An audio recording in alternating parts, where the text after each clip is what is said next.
Hey, it's Steve Wilkenhoff here, and in this video lesson, we're going to look at how you can know if you're creating the financial results you want before they ever show up in your bank account or on a profit and loss statement. So let's start by looking at a problem most business owners have, and it's that they really want to make it seem a lot harder than it really needs to be. Creating the financial results you want really is quite simple. Not always easy, but it's simple, and you have to be on guard and avoid making it more complicated than it has to be. So, the way to create a specific financial result is what I call failing forward. And by that, I mean you have to try things and experiment to get to the financial result you want, and the quicker you try those things and discard the ones that aren't working, and the quicker you know they're not working, the faster you get to where you want to get. And you also reduce your risk because you can try anything if you can quickly determine that it's not going to work without risking a month or a quarter or a year of bad financial results. And it's important to realize that guessing isn't testing. A lot of business owners will say, well, I'm going to try this ad campaign, or I'm going to try this marketing result, or this marketing campaign, or I'm going to try this whatever. And they'll guess, and then they'll wait until it shows up on a profit loss, and then they'll scratch their head and say, well, I guess that didn't really work. The problem is if you rely on guesswork alone, you can never control the creation of your financial results because it puts you back in that taker mode we talked about in previous lessons, where you're going to try stuff, you're going to guess, and you're going to wait to see it on a financial statement. So what you need to know is what your critical success factors are, or your CSFs. And all a critical success factor is one of a small number of things that you absolutely have to get right in your business to create the financial results you want in the way you want to create them. One of the best ways to do that is what I call a cycle map. And that's simply something that looks like this. And every one of those numbers is a step in the cycle of your business. So you start by assuming when a customer first comes into contact with your business.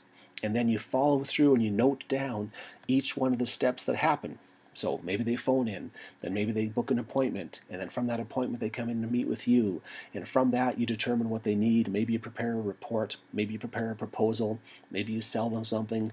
What happens after that? Then you deliver that product and service. Then you probably invoice them, or maybe you got paid up front, and so on, all the way around, and you map out your entire cycle of interaction with your customer from the time they are a lead and first come in contact with you till the time they are a repeat customer who comes back frequently.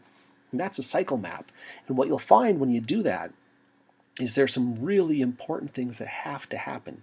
And they're very similar for almost every business. For example, every business needs to get customers, needs to retain customers, needs to sell products and services to customers, and needs to make sure those products and services are good and fulfill what the customer wants them to do. So that's what you need to do, and you start by mapping out your critical success factors. Let's give you an example. Suppose you're a wedding photographer. Well, this could be an example of what a critical success factor mapping or a cycle map looks like for a wedding photographer. Well, you get the inquiry call comes in, then they get directed to a website, then they come in and do a presentation, then they book the wedding date, you get a deposit, then you prepare for the date, then you show up at the date, then you capture the wedding day, you do all the processing and the photography, you prepare a viewing where you sit down with the couple, you book the viewing, you actually conduct the viewing, you go through the package options and the framing options, then you prepare the package, then you present the package, and then they pay you the balance that they owe you.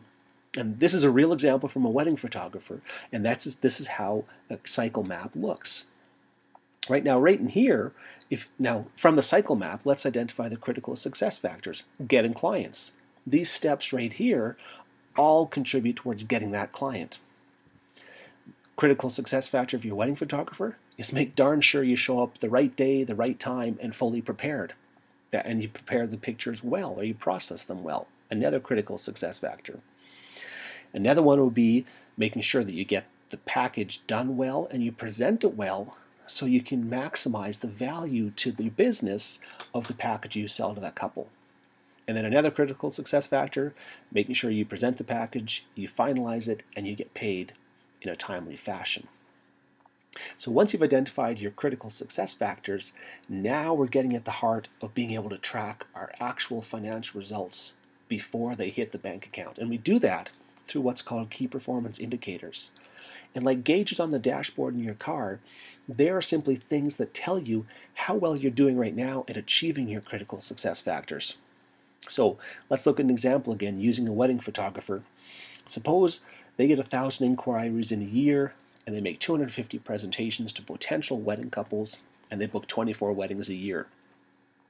So you can see there that's a call conversion rate of 25% and a presentation conversion rate or a close rate of 10%. Now those are KPIs because this wedding photographer can try different things. And let's say they make this amount of money. So at the end of the year, the average package is $4,000, they make $96,000. Now our wedding photographer wants to make $124,000 assume.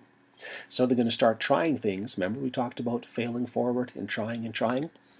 But we don't want to risk the farm and make less than the 94 we've been making, 94,000 in a year.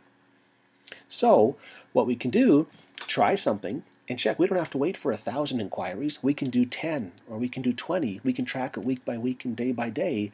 But if our call conversion rate is higher than the 24% we've been getting, in this example it's 31%, perfect. We're on track to make the money we want. Even if our presentations conversion rate or close rate still stays at 10%, we're going to end up booking 31 weddings at $4,000, which is going to give us the 124. Now, suppose we do something else and let's leave call conversion rate at 25%, just like it was. But suppose our wedding photographer changes how they present to the potential couple and their conversion close rate goes up to 12.4% instead of the 10.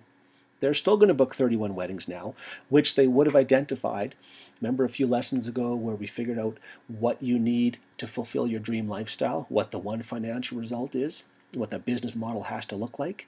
This is getting to the heart of it now, because our wedding photographer knows that he or she needs 31 weddings at $4,000 each, and now they have the KPIs, call conversion rate, presentation conversion rate, that they can track. And as long as they're hitting the targets for call conversion rate and presentation conversion rate, they're confident they're going to create that $124,000 income by the end of the year without waiting until the end of the year happens.